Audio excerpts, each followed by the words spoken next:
Bonjour à tous, bienvenue à l'Église, à l'Assemblée. Je suis vraiment très honoré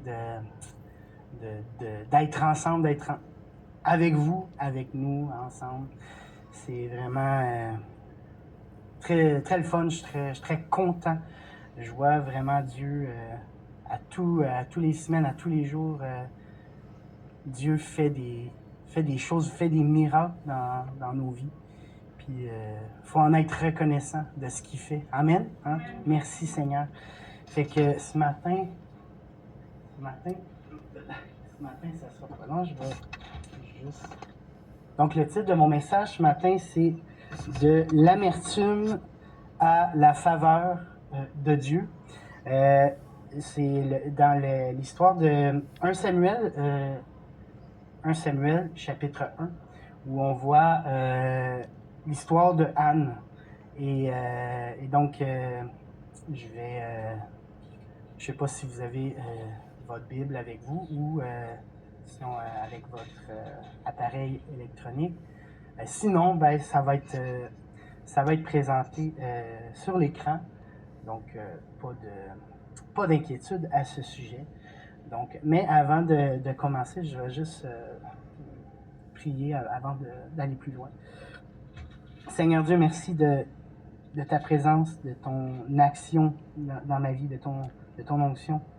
Que tu puisses, Seigneur, m'amener à dire ce que toi, tu veux que je dise. Et prends le contrôle, Seigneur. C'est toi qui es le roi des rois et le Seigneur des seigneurs. Et nous voulons être soumis à ta parole, soumis à ton action, Seigneur. Viens toucher nos cœurs ce matin. Viens délivrer, Seigneur. Viens libérer si tu as à le faire ce matin. C'est toi qui prends le contrôle, Seigneur. Je me soumets à ton action dans ma vie, dans mon cœur, dans cette prédication, Seigneur Jésus. Viens toucher, viens sceller dans le nom de Jésus. Amen. Amen. Donc, comme je vous ai dit, le titre de mon message, c'est « De l'amertume à la faveur de Dieu ». On voit Anne qui, pour se mettre un petit peu dans le contexte, on est 1000 ans avant Jésus-Christ, et puis on voit que c'est dans la période des juges en Israël, avant qu'il y ait des rois, et puis c'est ça, il n'y avait pas encore des rois. Et puis, dans cette histoire, on voit Dieu avait décidé de répondre à Anne afin qu'il y ait un homme à son service. Et cet homme-là, on parle bien évidemment de Samuel. Samuel, qui est devenu par la suite des choses, Samuel est devenu prophète, mais avant ça, il y a eu un processus pour sa mère, Anne. Et ce qu'on va regarder, cette histoire-là qui est très fascinante, qui pour moi, en lisant cette histoire-là, ça m'a vraiment, ça m'a fasciné, voir comment ça a pris place. Et donc, on va le lire ensemble. 1 Samuel, chapitre 1, verset 1 à... Non, du verset 9 à... je pense qu'on va aller jusqu'à 17, je pense, quelque chose de même. En tout cas, il va être marqué là de toute façon. Fait que Anne se leva après que l'on eut mangé et bu à Silo. Le sacrificateur Élie était assis sur un siège près de l'un des poteaux du temple de l'Éternel. Et l'amertume dans l'âme, elle priait l'Éternel et versa des pleurs. Elle fit un vœu en disant « Éternel des armées, si tu daignes regarder l'affliction de ta servante, si tu te souviens de moi et n'oublie point ta servante, et si tu donnes à ta servante un fils, je le consacrerai à l'Éternel pour tous les jours de sa vie, et le rasoir ne passera point sur sa tête. » Comme elle restait longtemps en prière devant l'Éternel, Élie observa sa bouche. Anne parlait dans son cœur et ne faisait que remuer les lèvres, mais on n'entendait point sa voix. Élie pensait qu'elle était ivre. Donc, je vais vous apporter trois choses importantes, disons, Dieu m'a pointé vers ces trois choses-là. C'est sûr que ce texte-là est rempli de choses qu'on pourrait faire ressortir, mais je vais me concentrer sur trois choses importantes. Vraiment dans le but où ce que Dieu m'a mis vers ce message-là. Au début de la semaine, je vous avouerai qu'en début de la semaine, je m'étais préparé un ensemble de messages pour 3 semaines, pour 3 dimanches. Mais Dieu m'a mis à cœur ce texte-là, ce passage-là, ce message-là. Donc, je le délivre en espérant me faire comprendre, en espérant que Dieu va toucher, va amener quelque chose. Ma prière, c'est ça. Parce qu'en réalité, Dieu, lorsqu'on apporte sa parole, Dieu est fidèle. Dieu a toujours quelque chose qui vient nous apporter. Dieu vient nous propulser vers un endroit que des fois, on ne sait même pas. C'est lui qui en est le maître, celui qui, le directeur du bateau. C'est lui qui gère le bateau. Il suffit de se soumettre à l'élan du vent de l'esprit qui nous conduit vers une direction. Donc, il y a une parole pour nous. Et ce matin, en regardant cette histoire, j'ai une parole pour vous. C'est d'abord et avant tout, la faveur de l'Éternel est pour nous. Hein, Dieu a une faveur pour nous. S'il y a quelque chose que j'aimerais que vous preniez, là, puis vous sortiez, parce que souvent, quand il y a un discours, on ne retient pas beaucoup de ce qui est dit. Mais s'il y a quelque chose que j'aimerais vous dire, que vous reteniez en votre esprit, c'est ma faveur est sur vous. Hein, Dieu vous parle, Dieu il vous dit, la faveur de l'Éternel est sur vous. Dieu a un désir, une intention sur vous. Il veut vous amener à une direction et sa faveur est sur vous. Hein, il veut exaucer le fond de votre cœur. Et par cette histoire, on voit vraiment que quelque chose, il y a comme une percée à un moment donné, alors que première chose qu'on voit, c'est l'amertume dans l'âme, où on voit que Anne, elle vit de l'amertume. Puis, j'ai regardé dans le dictionnaire, puis il y a 2 types d'amertume, ou quelque chose d'amer. Il y a cette idée d'amertume dans les aliments. Lorsqu'on mange, des fois, on tombe sur quelque chose d'amer. Mais dans le texte, ici, on ne parle pas en rapport avec les aliments, mais on parle plutôt d'un état d'âme. Hein, l'âme d'Anne était... L'âme d'Anne, en tout cas. Mais l'état de l'âme d'Anne était... c'était profondément dans la tristesse, une sensation de tristesse, une sensation de douleur, une sensation d'humiliation, une sensation de regret ou de ressentiment suite à une désillusion. Anne probablement, elle s'était fixé des projets, des buts dans sa vie, puis torpinouche. Elle regardait la femme, parce qu'à cette époque-là, la femme de Anne, le mari de Anne, qui s'appelait Elkana, avait 2 femmes, Pénina et Anne. Pénina avait plein d'enfants, je pense qu'elle avait 2 fils. C'est ça? Bref, c'est ça. Il y avait beaucoup d'enfants, versus Anne n'en avait pas. Elle était stérile. Fait que probablement que, à cause de ça, elle regardait l'autre qui avait des enfants. On dirait que ça prospérait. Il y avait des choses qu'elle n'avait pas. Elle n'avait pas. Et ça, ça nous amène vraiment dans un contexte spirituel où Anne, elle était dans un contexte spirituel où elle aurait pu réagir de toutes sortes de manières, dans le sens se rebeller, décider de plus rien savoir. Mais non, on voit ici au contraire que on voit premièrement Elkana, elle suivait son mari Elkana et à toutes les années, elle se présentait au temple et y allait pour adorer Dieu. Et elle allait pour... non, je vais attendre avant de changer. Donc, elle allait pour adorer Dieu. Et donc, nous sommes appelés à aller adorer Dieu, même si on peut vivre des choses dans nos circonstances de vie, dans nos contextes, situations de vie, où on peut vivre des choses difficiles, ben Dieu nous appelle à aller à lui. Hein, pour quelles raisons? Il y a des choses qui se passent, des affaires qu'on ne comprend pas toujours, mais nous sommes appelés à aller adorer. Hein, Jésus a dit dans Jean 4, 23, « Mais l'heure vient et elle est déjà venue où les vrais adorateurs adoreront le Père en esprit et en vérité. » Sont là les adorateurs que le Père demande. Donc, ce message-là doit se... Il est là-dessus. Le message central, c'est à saisir, à s'emparer, à nous engager dans ce principe d'adoration dans la prière. Et en esprit et en vérité, on doit aller dans la présence de Dieu, peu importe dans quelles circonstances on est. Puis on parle pas par rapport à des bonnes stratégies, des bonnes méthodes, des philosophies, des mentalités.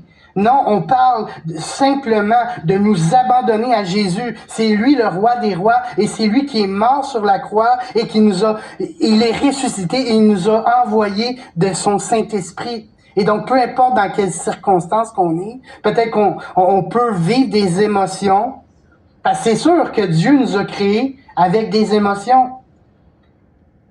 Mais ça veut pas dire qu'il faut pas adorer Dieu. Parce que dans la situation, on voit que Anne expérimente des émotions, de l'amertume, mais pourtant, elle se rend au temple et elle va adorer son Dieu.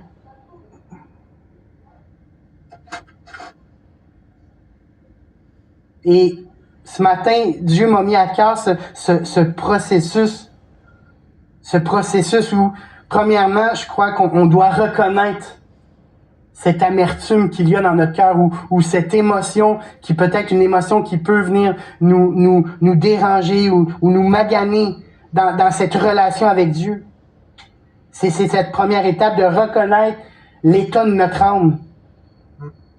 Il est où ou plutôt c'est quoi l'état de notre âme premièrement? C'est quoi l'état de mon âme? Et Dieu veut faire quelque chose. Dieu veut intervenir. Dieu n'est pas un Dieu d'abandon. Dieu y accompagne. Et Dieu, il veut restaurer.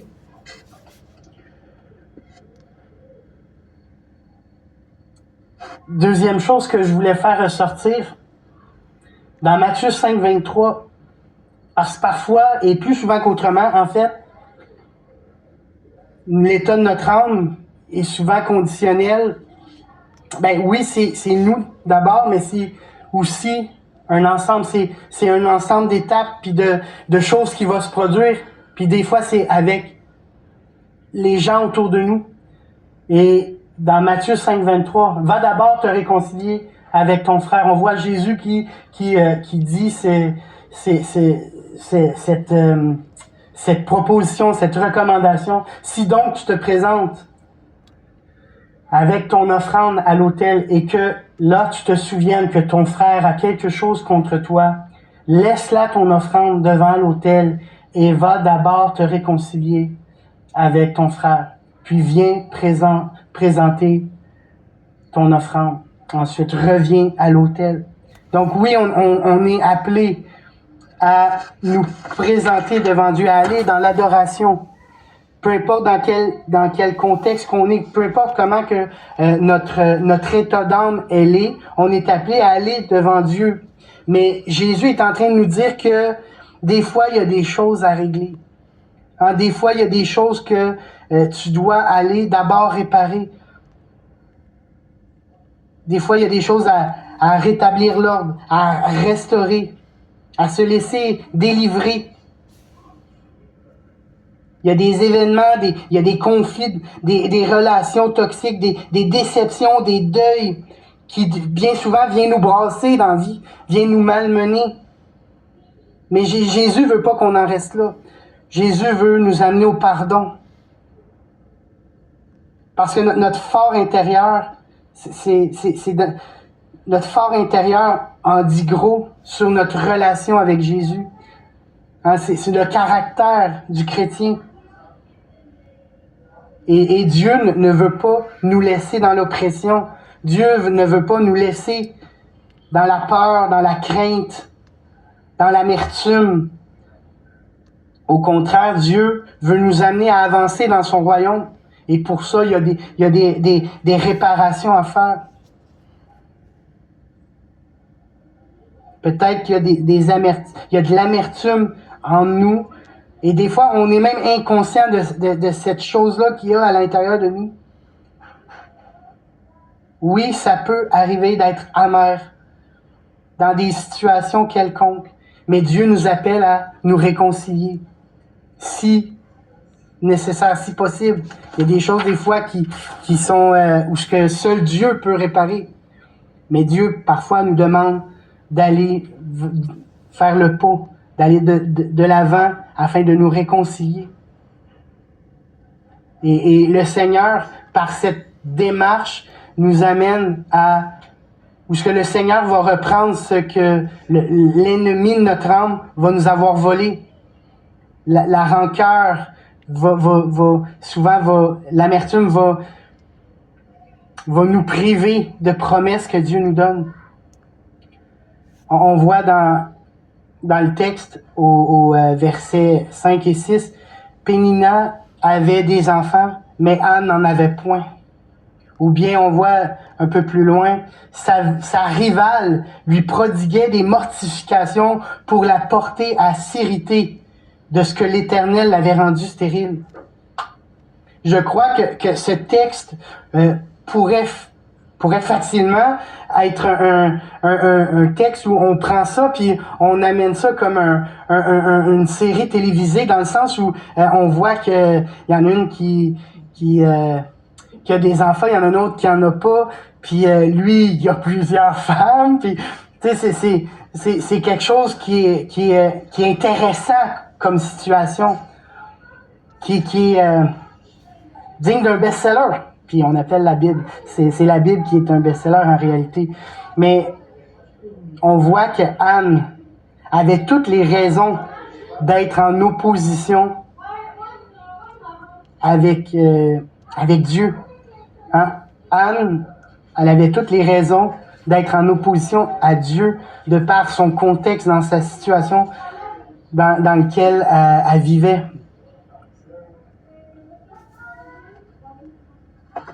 C'est souvent, inconsciemment et instinctivement, l'être humain, on est conçu comme ça, où on va regarder autour de nous, puis là, on va dire, ah, lui, cette personne-là, elle parle donc bien.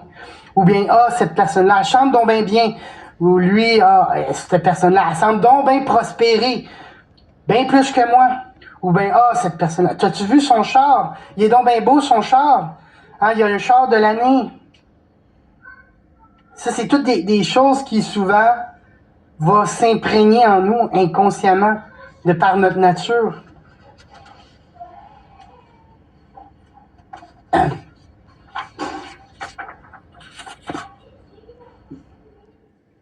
Dans Éphésiens chapitre 4, verset 26, il est écrit « Si vous vous mettez en colère, ne péchez point, que le soleil ne se couche pas sur votre colère, et ne donnez pas accès au diable. » Le but de Dieu, c'est de nous amener à une restauration complète afin de faire l'œuvre à laquelle il nous a appelés.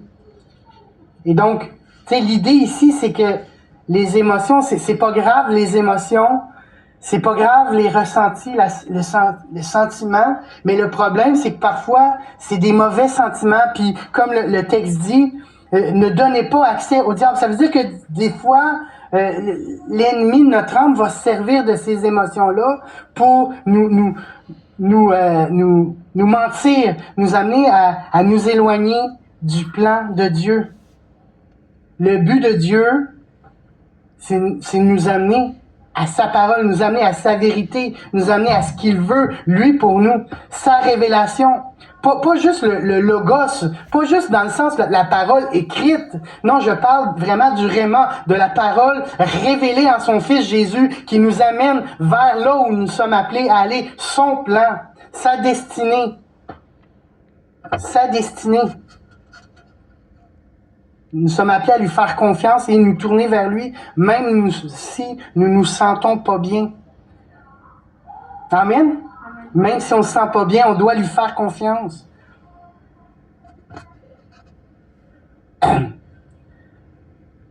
Troisième chose importante. Donc, première chose, c'était de reconnaître que parfois, il y a de l'amertume, il y a des ressentiments qu'on a que c'est pas de Dieu. Deuxième chose, c'est que parfois, ça vient de l'extérieur. Et ça vient atteindre notre intérieur. Ça, c'est la deuxième chose. Et la troisième chose, c'est on voit des pistes de solutions dans le texte. On voit vraiment que Anne a vraiment fait le bon choix. Elle pria l'Éternel et versa des larmes. Elle pria l'Éternel et versa des larmes.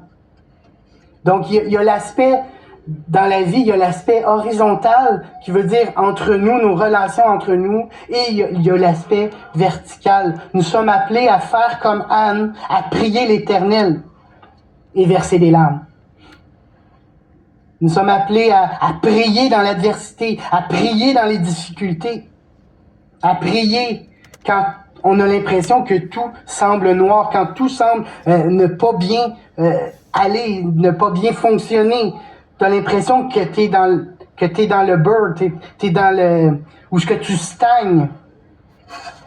Et je connais pas nécessairement tout le fond de vos cœurs, mais je crois que l'amertume, Dieu veut vous prendre et veut passer de l'amertume à la faveur de Dieu. Et il a un plan et il a un désir pour vous. Hein, de ne pas rester dans cet état. Hein, comme dans Genèse 4, verset 5, Caïn fut un autre exemple. Hein, Caïn fut très irrité et son visage fut abattu. Et même on voit que même le résultat de cette colère-là qu'il avait face à Abel, c'est que ça a fini que Abel fut mort. La colère peut aller loin. Hein? Il y a Corrie ten Boom qui a écrit ceci qui m'a vraiment touché. Plus profond et plus loin, le Seigneur creuse dans nous pour nous guérir. Et après, on va aller plus loin et plus haut. Le pardon est la clé qui déverrouille. Le pardon, c'est la clé qui déverrouille la porte de la rancune et les menottes de la haine. C'est une puissance qui brise les chaînes de l'amertume. Nous sommes appelés à faire preuve de pardon. On est appelé à pardonner. On est appelé à chercher le pardon de Dieu aussi. On est appelé à faire un tout dans tout ça.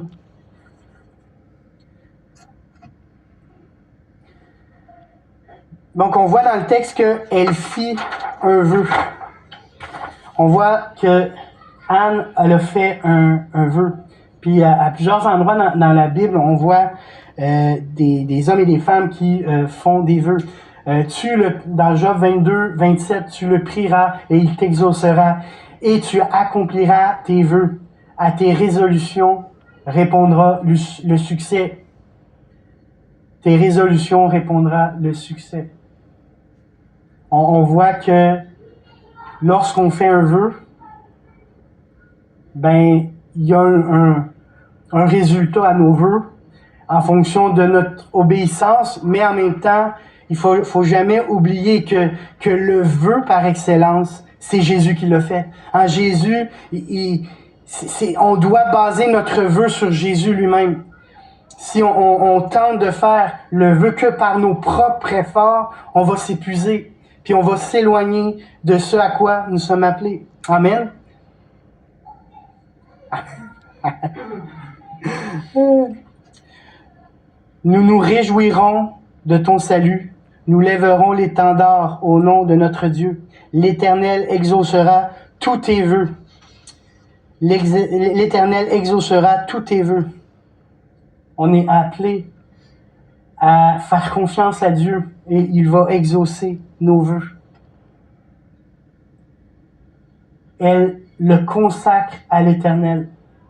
On voit que ce qui est intéressant, c'est que Anne, elle demande quelque chose à Dieu au plus profond de son cœur, au plus profond de son âme. Puis c'est même ce qu'elle demande, puis qu'elle l'obtenait pas encore, c'est ce qui la rendait amère, mais pourtant, elle le demande, puis elle dit comme quoi que ce que tu vas me donner, je vais te le redonner. C'est fort, là. Est-ce qu'on est prêt à faire ça? On demande quelque chose à Dieu, puis on le reçoit, puis on le redonne à Dieu. Amen. On est appelé à mettre en consécration ce qu'on lui demande. Ézéchias, dans 2 Chroniques, verset 31 du chapitre 29, Ézéchias prit alors la parole et dit, « Maintenant que vous êtes consacrés à l'Éternel, approchez-vous, amenez des victimes et offrez des sacrifices d'action de grâce à la maison de l'Éternel. » Un autre, 2 Chroniques 35, verset 3, il dit aux Lévites qui enseignaient tout Israël, qui était consacré à l'Éternel, placez l'arche sainte dans la maison qu'a bâti Salomon, fils de David, roi d'Israël. Vous n'avez plus à la porter sur l'épaule. Servez maintenant l'Éternel, votre Dieu et son peuple. Donc, on est appelé à faire des vœux à l'Éternel et ensuite, on est appelé à nous consacrer, tout ce qu'on demande à Dieu, on le consacre à Dieu. Dieu veut être le centre ultime de notre existence, de toutes nos pensées, de tout notre cœur. Fais de l'Éternel tes désirs. Ensuite, la troisième chose que je voulais faire ressortir dans cette piste de solution que Anne, c'est que elle restait longtemps en prière devant l'Éternel. C'est un appel à la prière. C'est un appel à la supplication. Dans 1 Roi 8, 28, « Toutefois, l'Éternel, mon Dieu, sois attentif à la prière de ton serviteur et à sa supplication. Écoute le cri et la prière que t'adresse aujourd'hui ton serviteur. » On est appelé à aller dans la supplication, dans la prière, dans l'intercession. On est appelé à chercher Dieu toujours plus chercher Dieu. Il veut nous parler dans ces lieux secrets. Hein? On est appelé à faire des vœux, à consacrer, à aller dans le temps, dans la prière avec lui. Ensuite, on voit Anne parler dans son cœur et ne faisait que remuer les lèvres, mais on n'entendait point sa voix. Ça me fait penser un petit peu ce texte-là dans Matthieu 6:6. Mais quand tu pries, entre dans ta chambre, ferme ta porte et prie ton Père qui est là dans le lieu secret. Et ton Père qui voit dans le secret te le rendra. Et aussi dans Jude chapitre 1, il y a juste un chapitre, Jude verset 20, on voit, pour vous, bien-aimés, vous édifiant vous-même sur votre très sainte foi et priant par le Saint-Esprit. On est appelé à rentrer en nous-mêmes, à rentrer dans cette édification personnelle, dans cette sainte dévotion par le Saint-Esprit. On est appelé à retourner à cette base-là, de prier notre Père dans le lieu secret. Et je crois que Anne, c'est un modèle en rapport avec la manière dont elle a fait face aux problèmes de la vie, aux circonstances, aux difficultés, à cet esprit de rivalité. Anne était confrontée à la rivalité. Elle voyait cette femme qui était la femme de son mari et qui avait des enfants, et elle s'est positionnée. Elle a fait un vœu, elle s'est consacrée, elle a fait supplication. Elle parlait en son lieu secret continuellement. Elle cherchait la face de Dieu. Et puis, elle a répandu son âme. Elle a répandu son âme. Oui, mon âme, confie-toi en Dieu, car de lui vient mon espérance. Psaume 62:5. On est appelé à lui faire confiance, tout notre âme, tout notre esprit, tout notre cœur, toutes nos actions doivent refléter le Christ en nous, le Christ qui est venu se loger par son Saint-Esprit. Et ce que je trouve intéressant, c'est, pour conclusion, c'est vraiment au verset 17 du chapitre 1, on voit que Élie, alors qu'il voyait Anne dans cet état d'âme, cet état de prière, il dit, et Élie reprit la parole et dit, « Va en paix, que le Dieu d'Israël exauce la prière que tu lui as adressée. » Et elle dit, « Que ta servante trouve grâce à tes yeux. » Et cette femme s'en alla, elle mangea et son visage ne fut plus le même. Elles se levèrent de bon matin et après avoir adoré l'Éternel, ils s'en retournèrent et revinrent dans leur maison à Rama. On voit que Anne reçoit cette parole qui dit « Va en paix ». Hein, le Dieu d'Israël va exaucer. Et ce matin, c'est cette parole que j'ai pour vous. De l'amertume à la faveur de Dieu. Hein, peut-être qu'il y a des choses dans votre vie, qu'il y a peut-être des circonstances, des difficultés, des contextes de votre vie que vous savez plus trop où regarder, où ce que ça s'en va, toutes ces choses-là. Mais Dieu vous dit, Dieu te fait grâce. Il y a une faveur pour toi. Il veut te faire grâce. Il veut te guérir. Il veut te délivrer. Il veut te donner la libération. Dieu est en train de te libérer de l'amertume. Il met sa main sur toi, sa main puissante de guérison, de délivrance, dans le nom de Jésus. Dans le nom de Jésus, Dieu est en train de te guérir. Alléluia. Accueillez cette parole de foi, cette parole de réma, de révélation où Dieu est en train de guérir ton cœur, de te libérer de l'amertume, de t'amener plus loin avec cette relation avec Dieu, pour mieux prospérer, pour toute bénédiction spirituelle qui est en Jésus-Christ. Alléluia. Gloire à toi, Seigneur. Gloire à toi, Seigneur Jésus. Donc, j'aimerais ça juste terminer dans cet élan de prière. Donc, Seigneur Dieu, merci pour ce matin, Seigneur. Merci, Dieu, de pouvoir nous faire expérimenter la guérison de l'âme, Seigneur. De nous faire passer de l'amertume à la faveur. En merci de nous faire expérimenter la guérison, de nous faire expérimenter la libération. Et merci, Seigneur, de tout ce que tu fais dans nos vies. Alléluia. Et peut-être tu entends ce message-là et peut-être tu n'as jamais donné ta vie à Jésus. Et donc, j'aimerais ça juste te donner l'opportunité d'accepter cette faveur qu'il y a, où ce que seulement de faire cette prière, de reconnaître ce matin que tu as besoin de Jésus, reconnaître que tu es pécheur, que tu as manqué la cible, mais que Dieu, dans son amour, t'a donné la vie, t'a donné une nouvelle vie, un nouveau départ.